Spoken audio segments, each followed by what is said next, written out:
आदरणीय स्वामी भक्त राय परांजपे लिखित स्वामी स्वरूपानंद जीवन चरित्र आणि तत्वज्ञान या ग्रंथातील काही भागांचं वाचन आपण ऐकत आहोत. आज ऐकूया यातील प्रकरण 18 आठवणी आणि अनुभव याचा भाग 4. आजच्या भागात आपण डॉक्टर शंदा पेंडसे यांनी लिहिलेली आठवण ऐकणार आहोत. नागपूर 17 जुलै 1963. स्वामी स्वरूपानंद या नावावरूनच स्वामीजी ही संन्यास दीक्षा घेतलेली आणि संन्यास वेश धारण करणारी व्यक्ती असेल अशी कल्पना होते, पण ती बरोबर नाही. स्वामीजींनी बाह्य संन्यास वेश धारण केलेला नाही, पण खरा आंतरिक संन्यास धारण करून स्वरूपानंदात निमग्न झालेले ते एक सत्पुरुष आहेत. ज्ञानेश्वरांचे तत्वज्ञान हा ग्रंथ प्रसिद्ध झाल्यानंतर तन्निमित्तानं ज्ञानेश्वर माऊलींची जी अपार कृपा माझ्या अनुभवास आली तिचे अनेक पैलू आहेत. त्यापैकी कित्येक सत्पुरुषांचा, भगवत भक्तांचा आणि सज्जन विद्वानांचा झालेला परिचय आणि लाभलेलं प्रेम हा एक अमूल्य पैलू आहे. स्वामी स्वरूपानंदांचा परिचय हा त्यापैकीच होय.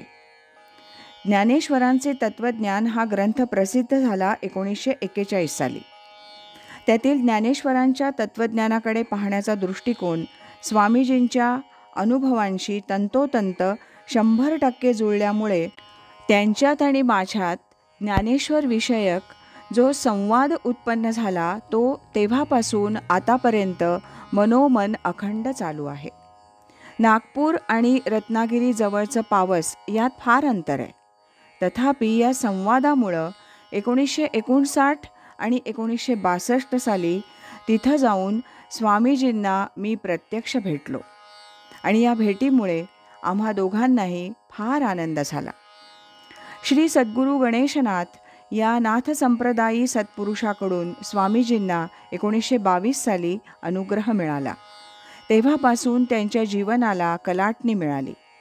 रत्नागिरीजवळील पावस या खेडेगावात 3 तप त्यांनी साधकावस्थेत काढली.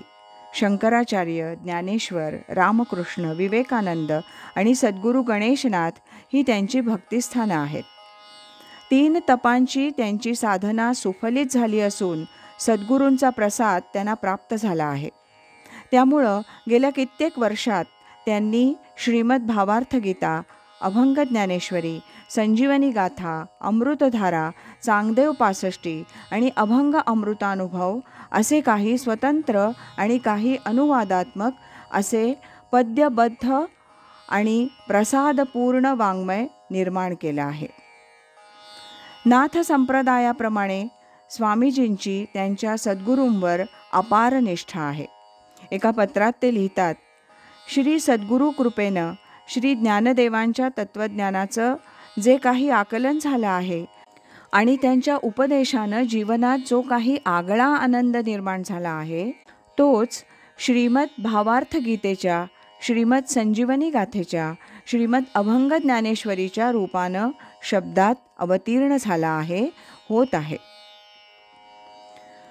27 एप्रिल 1958च्या दुसऱ्या एका पत्रात ते लिहितात, ग्रंथ नव्हे हे तो ओतले अपूर्व, कृपेचे वैभव श्री गुरुच्या. 3 तप होऊन गेली. श्री सद्गुरूंनी कृपा केली आणि साक्षात श्री विष्णुपदाची प्राप्ती करून देणाऱ्या नादानुसंधानाची, सोहम ध्यानाची, सहज भजनाची ओळख करून दिली. 18 जानेवारी 1960 नंतरच्या एका पत्रात त्यांनी लिहिलंय, संसारची भावा मोक्षमय, ऐसी किमया सिद्धी होय, जरी अंतरी सद्गुरू पाय, सहज अक्षय ठसावले. ठसावता हृदय सद्गुरू पाय, एक होती ध्याता ध्येय, सोहम तेही मुरोनि जाय, मती होय निर्विकल्प. निर्विकल्प होता मती, जीवा लाभे परमशांती, देही निदेहत्व प्राप्ती, स्वरूपस्थिती अविर्वाच्य. स्वामीजींची ही सद्गुरूनिष्ठा ज्ञानेश्वरांप्रमाणेच उत्कट असल्यामुळे त्यांच्या तत्त्वज्ञानाचा अंतिम निष्कर्ष या ओव्यात त्यांनी सांगितलेला आहे. स्वामीजींच्या साधनेमुळे त्यांच्या शारीरिक शक्ती अगदी क्षीण झाल्या आहेत. त्यांना मोठ्यानं बोलताही येत नाही आणि अगदी हळू बोलूनही ते 5 मिनिटात थकतात. पण विश्वव्यापी आणि दिक्कालातीत चैतन्याशी समरस झाल्यामुळे त्यांची आध्यात्मिक शक्ती मात्र वाढली आहे असं दिसतं. 1959-60 साली माझी आयुष्य मर्यादा संपत आल्यासारखं मला वाटू लागलं होतं आणि तशी मी सिद्धता केली होती. पण माझी ही समजूत बरोबर नाही असं स्वामींनी मला कळवलं आणि प्रत्यक्षही सांगितलं. एवढंच नव्हे तर स्वहितार्थ काही पंचवार्षिक योजना स्फुरेल ती आखावी, यशदायी जगन्माता आहेच असंही नंतरच्या पत्रात लिहिलं. 28 फेब्रुवारी 1962. स्वामीजी पत्रावर नेहमी जय माताजी असं लिहितात. जगन्मातेवर त्यांची फार मोठी श्रद्धा आहे. यापेक्षाही अगदी अलीकडची एक गोष्ट विशेष उद्बोधक आहे. स्वामीजींच्या अभंग अमृतानुभवाकरता काही प्रास्ताविक मजकूर लिहिण्यास त्यांनी मला सांगितलं होतं.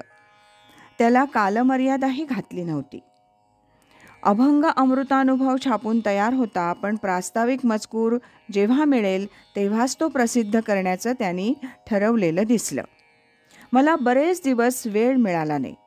शेवटी वेळात वेळ काढून फेब्रुवारी 1963च्या पहिल्या आठवड्यात हे प्रास्ताविक मी लिहिलं आणि स्वामीजींकडे पाठवून दिलं.